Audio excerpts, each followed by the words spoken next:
লোকসভা ভোটের আগে 101 মন্দিরে পুজো দিয়েছেন। ভোটের ফল প্রকাশের পর এবার কোচবিহারে জামাইবাজার এলাকায় গঙ্গা বিষ্ণু মন্দিরে গেলেন তৃণমূলের কোচবিহার জেলার সভাপতি অভিজিৎ দেবভৌমিক। শুক্রবার সকালে ওই মন্দিরে যান তিনি। সেখানকার হনুমান মন্দিরও ঘুরে দেখেন। এই বিষয়ে তিনি কি বললেন শোনাবো। আপনি আজকে সকালে এই মন্দির পরিদর্শনে এসেছেন আর কি। আমি এখানে প্রত্যেক দিনই আসি, কোনো খুব অসুবিধা না থাকলে।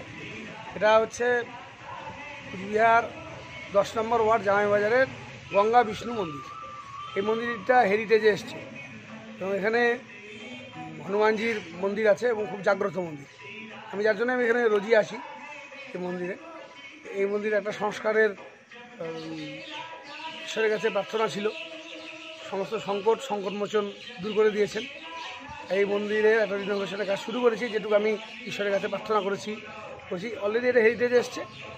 জেলা শাসকের দৃষ্টিতেও এটা নিয়ে আসবো খুব শীঘ্রই।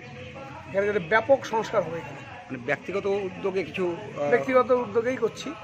এই পাথর দিয়ে, এটাকে মার্বেল পাথর দিয়ে মন্দিরটা, মেঝেটা এবং টাইলস দিয়ে মন্দিরের ভেতরটা এটা কোনো মানত ছিল, রেজাল্ট ঈশ্বরের কাছে মানত ছিল যে কুচবিহারে ধর্মনিরপেক্ষতার প্রতিষ্ঠায় যত সংকট আছে যত দূর হয়, সেটাই সংকটমোচন দূর করে দিয়েছেন। এই সংস্কারের ব্যাপারে একটা উদ্যোগ নিয়েছেন অভিজিৎবাবু, কী বলবেন?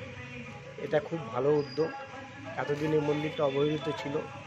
ঠাকুরের আশীর্বাদে উনি উদ্যোগ নিয়ে মন্দিরটাকে সংস্কার করছেন, এতে আমরা খুবই খুশি। এবং আমরা চাই যে বড় মন্দির, রাম সীতা মন্দির এবং বড় হনুমানটা ভেঙে পড়ছে, এটা যাতে হেরিটেজে যেহেতু করেছে, আমার রিকোয়েস্ট যাতে এটা খুব তাড়াতাড়ি দ্রুত সংস্কার হোক। এবং আমরা সবাই চাই যে এই মন্দিরটা সংস্কার হলে পরে বাইরের থেকে যারা পারদর্শীরা আছেন দেখতে, তারা খুব ভালো পাবেন। এত সুন্দর পুরনো মন্দির। আমি আমার বংশের 5 নম্বর পুরোহিত বংশগত হিসাবে।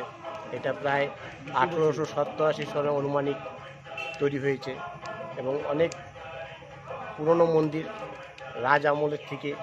তখন রাজারাও আসতেন, কিন্তু এখন অবহেলিত, সঠিকভাবে সংস্কার হচ্ছে না। এটাই। আপনার নাম? আমার নাম শ্যামসুন্দর পাণ্ডে। আপনি এই হনুমান মন্দিরের পুরোহিত? জি।